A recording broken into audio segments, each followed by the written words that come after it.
moderator, I want to welcome you to Leadership Matters and thank you for holding on this evening. My fellow citizens and well-wishers, I am privileged to be communicating with you again tonight across multiple media and platforms. I deem it my sacred duty as the national leader and Prime Minister to take time to listen to you intently and attend to your needs. Tonight is another opportunity for you to have your questions answered and to seek out the facts. I look forward to hearing from you shortly.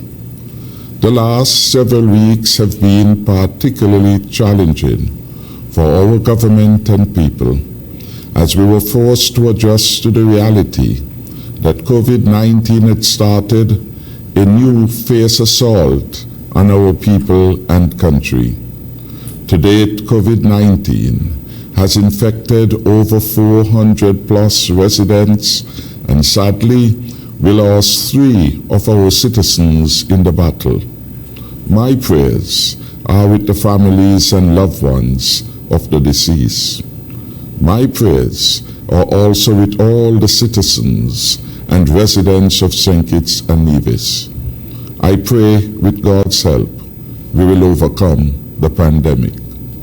The lockdown decision we took was not a decision taken lightly, but given the increase in COVID-19 cases, it was a decision that was necessary. Our priority throughout this pandemic has always been life first, protecting your life.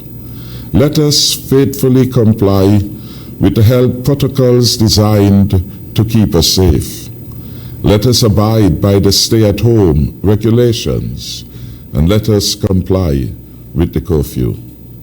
If we do all these while availing ourselves of the opportunity to vaccinate, St. Kitts and Nevis, with God's grace, will emerge safer and stronger in the near future. And we can look forward to gradually opening up all sectors of the economy and society sometime in July. This will mean more people back at work, being able to earn income, pay their bills, and save for the inevitable rainy day. Your Team Unity government will not allow a situation to occur where COVID-19 runs uncontrolled and where more lives are put at risk. This is the reason we went to Parliament to provide a legislative tool of state of emergency powers to fight the battle against COVID-19. We are fighting hard for you, the people of St. Kitts and Nevis. We are fighting because we care and love you. These strong measures now are a small price to pay to save the lives of many. We must never take life for granted, and we must always be thankful to be alive. We must always be constant in prayer, reaching out to our God in supplication and fasting in good times and bad. In times of crisis, we need more prayers and fasting, not only by born-again Christians, but by all of society. For my part, I am guided and inspired by the words outlined in Thessalonians chapter 5, verses 17 to 18. Pray without ceasing. In everything give thanks, for this is the will of God in Christ Jesus concerning you. This crisis has tested our faith, our discipline, our sense of gratitude to man and God.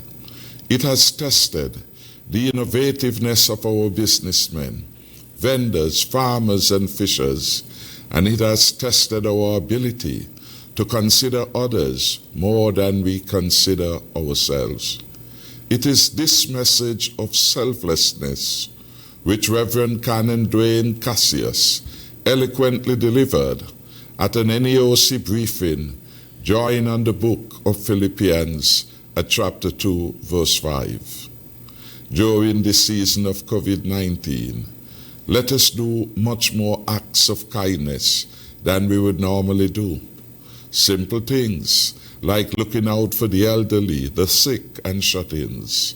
Simple things like encouraging everyone with whom you interact to get vaccinated will go a long way. Speaking about vaccination, it is our most powerful tool we have to protect ourselves, our health, and that of others at home, at work, and at play. That is why I pause now to commend everyone who has gone out to be vaccinated. According to the Ministry of Health, as at the end of day today, 22,831 persons have taken their first dose. That represents 69.1% of the target population. Another 17,784 persons have taken their second dose. That represents 53.8% of the target population. So far, 40,615 doses have been administered to our people in St. Kitts and Nevis. We should all take pride that the percentage of persons with first and second doses here in St. Kitts and Nevis compares very favorably with that of the developed world or the advanced countries, for example, the United States of America, United Kingdom, Canada, etc., that have started their vaccination rollout long before we started ours way back in February 2021. God has been good to us in St. Kitts and Nevis. Indeed, the higher our vaccination rate, the easier for us to open up safely. But opening up safely requires us to do more. It requires us to continue implementing measures that kept us safe. As we learn to live with COVID-19, I must remind you to continue to wear your masks and to do so properly. Wash your hands regularly and avoid crowds to the extent you can. Change your behavior. We must do some things differently as we learn to live with COVID-19. I encourage our farmers and fishers, for example, to think innovatively about how they will adjust to life under COVID-19, and especially now we are under lockdown. Time becomes even more precious, and you have to use it well. You have to plan what you can do in the time available on days of absolute lockdown. What are the must-dos that can be done? What can be postponed to the longer days of limited operations, being 5 a.m. to 6 p.m., when you have some 13 hours available to you? Yes, I appreciate that it is challenging. But if you continue, and we continue, as if COVID-19 is not here in St. Kitts and Nevis, it may well find you, and it certainly will find all of us eventually. It may infect you, and it may cause your death. The lockdown is just for 2 weeks, 2 weeks of sacrifice for the medium term and long-term good. But some of the very lessons of the lockdown can be applied after the lockdown. I urge you then to make the adjustments to the way you do things. I need you, and your family need you, and St. Kitts and Nevis needs you in perfect health. The way we shop, we have to see some changes in our behaviors. Here in St. Kitts and Nevis, we like to go to town to shop, and we like to visit many supermarkets. Consider this. Are you exposing yourself to long lines and crowds? Is it the wisest thing to do at this particular moment in time? Would it be better to go to one supermarket or shop, buy what you can get, and what you can't get, you learn how to improvise? For their part, our supermarkets and places of business must organize to serve their patrons more efficiently, including allowing their customers to buy online to reduce crowds and minimize the risk of transmission of COVID-19. We want to bring movement of people to a very low level, hence the stay-at-home rule. The virus can only move when people move. The COVID-19 virus, you're well aware, it writes its own rules. It comes when it wants, and it damages lives and livelihoods without discrimination. This is why we must all work together to fight it. I want to thank you for your patience during this time. Thank you for following the health protocols. Thank you for playing your role. The greatest role you can play in the fight against COVID-19 is to be vaccinated. Vaccinations are the way you can protect your life and the lives of your loved ones. If you want to see a day when COVID-19 is behind us, you can make that happen by being vaccinated. When you become vaccinated, you're sending a clear message. You're saying to your family and friends that you value them and you want to protect them. You're saying to your work colleagues that you want the economy to open up so everyone can get on with their jobs.